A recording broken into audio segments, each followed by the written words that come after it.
Welcome to Making Memoir Magic, the podcast where we unlock the power of your story and guide you through the magical process of turning life experiences into memoirs that inspire and impact. I'm your host, Carrie Kreisman, a memoir mentor and storytelling champion, and I'm here to help you find the courage to embrace your unique story and share it with the world.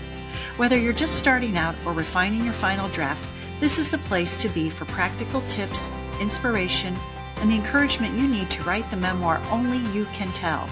Ready to make some magic? Let's dive in. Hello, friends, and welcome back to the Making Memoir Magic podcast. I'm your host, Carrie Kreisman, and today I want to talk to you about the biggest mistake I see aspiring memoir writers make. So if you are listening to this and you've ever said, as you're trying to write your book, I don't know where to start. I have too many stories. My life has been so complicated. Or how could I possibly fit everything into one book? This episode is for you. Here's the mistake that I want to talk about today. The mistake that most aspiring memoirists make when they first set out to write a book is that they try to write their entire life story. And I can understand why people would do it. But it might feel like you need to start at the beginning and tell everything about your life, like your childhood, your family, your education, your career, your relationships, your challenges, your victories, your losses, every single important thing that happened to you. But that is not what a memoir is. That's the kind of list that reads more like an autobiography, which is a piece of work that attempts to document a life. A memoir, conversely, seeks to discover meaning within a life. Do you see the difference?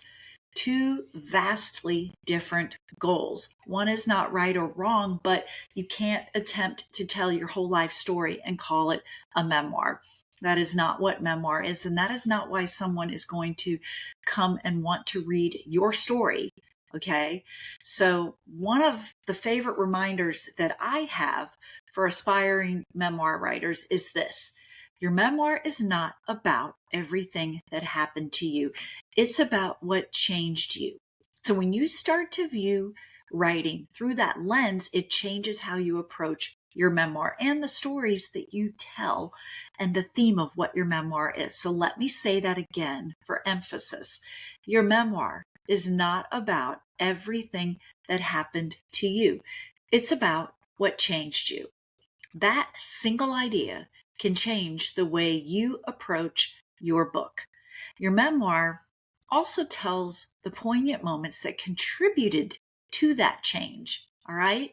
Envision the change and the theme up here, and those individual stories and chapters, the stories contained within every chapter all support that theme. So think of it as a tree, and the branches are the chapters, and the vines and the leaves are all of the stories and anecdotes that prop up the theme that you're trying to share, of whether it's resilience, learning something new, surviving something traumatic, or just something different for you that was a challenge in your life. Those are all the touch points on the journey of transformation that you are writing about. So here's an example to illustrate this from my own memoir, Accidental First Lady, which encompasses 22 years of my life while my husband was in politics. So basically it was age 31, 31 and till 53. So pretty good chunk of life right there. A lot happened during that time. In anyone's life, a lot is going to happen in 22 years. But I decided to tell this story because many people often don't know what goes on behind the scenes in politics, especially when that public life is unintended for the spouse. So it wasn't like my husband and I got together when we were first dating and this was part of the life plan. This happened, a little more than 7 years into our marriage. So we'd been married for a little bit of time. But it impacted my life. Everything was viewed through the lens of the public eye for those 22 years. And, people started asking me about what life was like, how I did this, how I raised our kids. And it was finally suggested, and I'm not saying that everyone needs a suggestion, but that I write a book. So 2+ decades is a substantial chunk of time. And there is no way that I could tell every story. And not every story deserved to be in my book. But I had to go through the process and the act of writing to figure that out. So going forward, as you write your memoir, you're always going to write much more than ever winds up in your book. It's simply part of the process, and it helps ultimately to create clarity. So when my writing students ask me how to explain this, I tell them about this one chapter I wrote that was 5,000 words.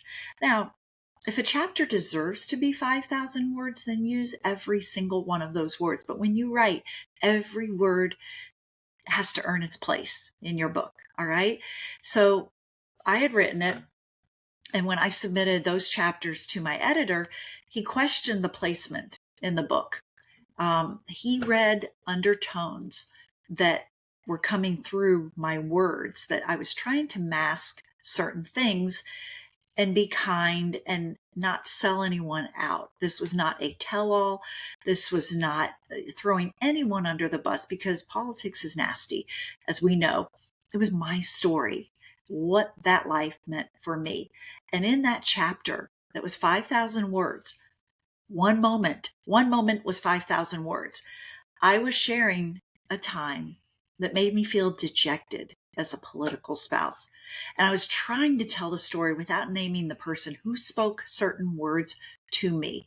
And there was no way I could share that anecdote without sharing more details. So the story didn't make sense without all of those details.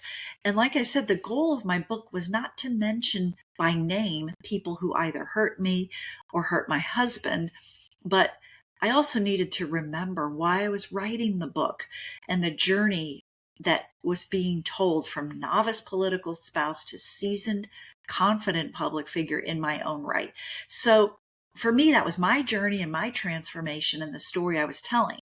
And ultimately, the 5,000 word chapter did not work. In fact, it became 1 or 2 sentences in a paragraph in one chapter. So it went from this to this, and that was the appropriate move. My editor never told me this is what you need to do. He simply gave me some thought-provoking questions that led me to make that choice on my own.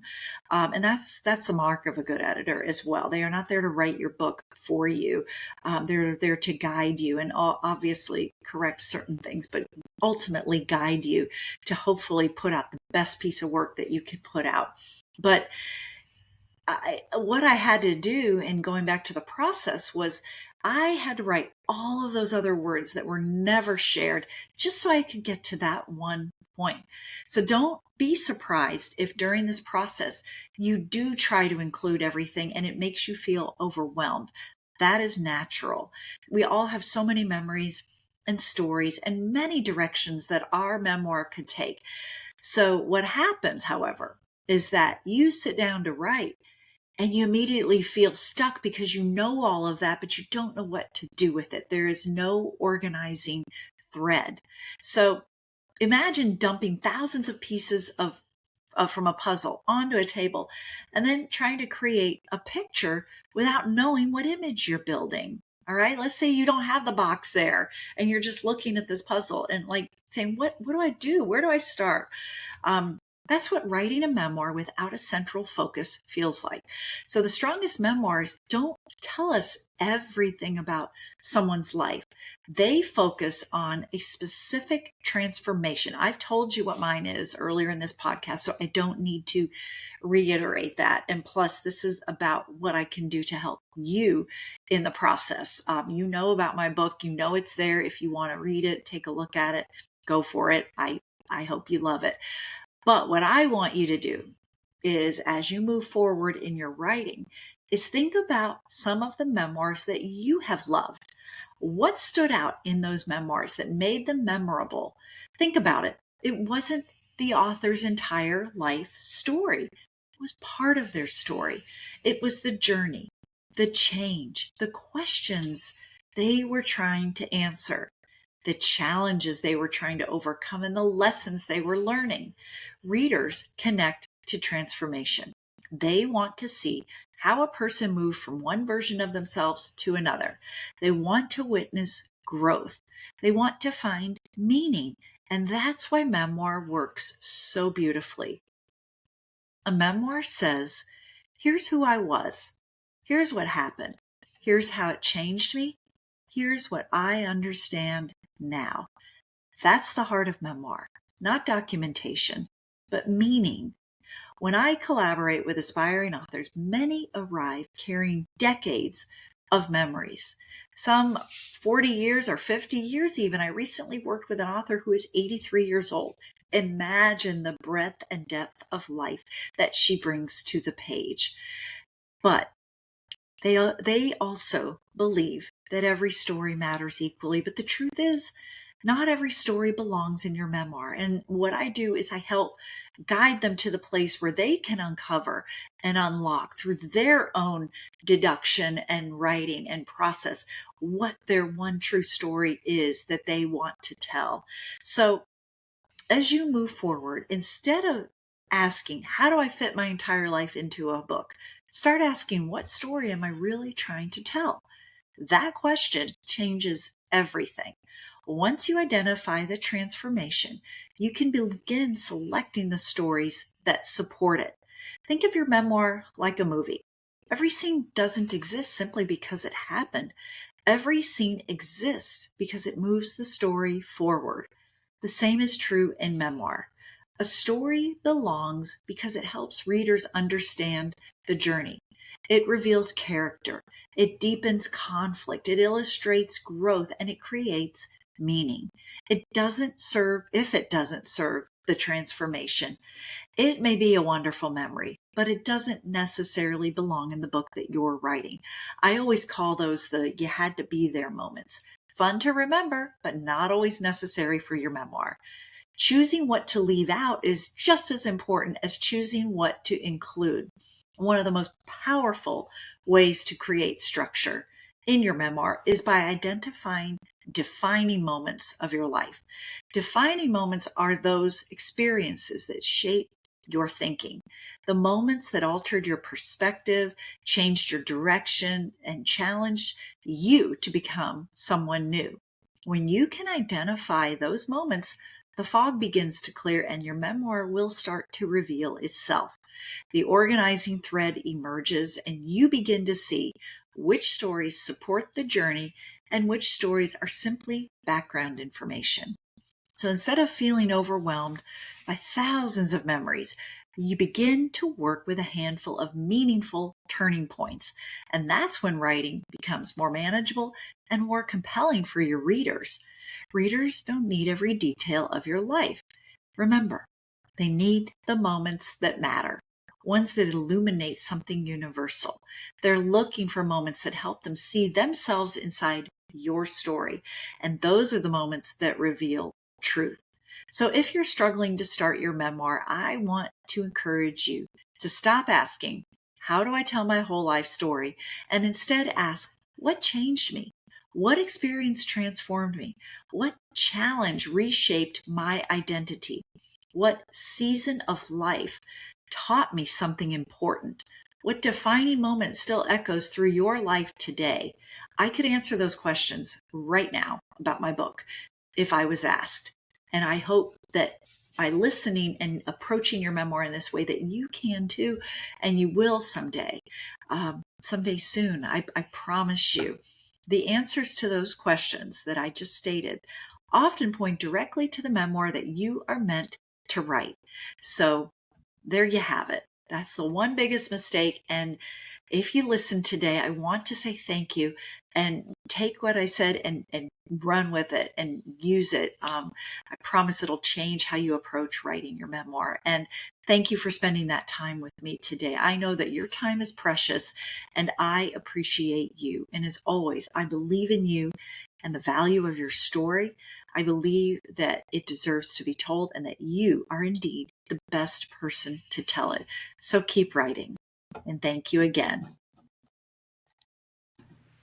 Thank you for joining me on this episode of Making Memoir Magic. I hope today's conversation inspired you to take the next step toward telling your unique story through memoir. Remember, your story matters and someone out there is waiting to read it. If you enjoyed today's episode, don't forget to subscribe and leave a review. It helps others find the show. You can also connect with me on my website at carriekreisman.com, on Instagram at carrie.kreisman, or join my Facebook group, Memoir Magic for Aspiring Authors.